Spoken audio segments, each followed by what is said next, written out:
তো মক্কায় সবচেয়ে বড় কুস্তিগিরের নাম ছিল রুকানা।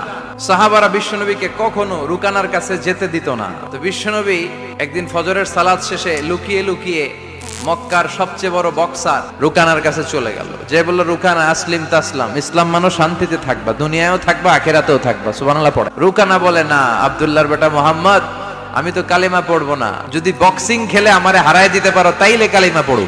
বিশ্বনবী রাজি হলেন। এবার বক্সিং খেলার পালা। রুকানা হাফ প্যান্ট পরে গায়ের মধ্যে জাইতুনের তেল মেখে এভাবে লাফাচ্ছে। তো বিশ্বনবী তার পজিশন নেয় না, বিশ্বনবী দাঁড়িয়ে আছে। রুকানা বলে, মোহাম্মদ তুমি মারো। বিশ্বনবী বললেন, তুই মার, কারণ আমি মারলে ওই মায়ের হজম করার ক্ষমতা তোর নাই। বিশ্বনবীর এক হাতে জান্নাতি 40 জনের শক্তি ঢুকায় দিছে কে? এখন রুকানা বলে, মোহাম্মদ তুমি মারো। বিশ্বনবী মারে নাই, কিন্তু এই হাতটা দিয়ে বিশ্বনবী রুকানার ডান কাঁধে এভাবে টাচ করলেন। টাচ করার সাথে সাথে রুকানা বেহুশ হয়ে জমিনে পড়ে যায়।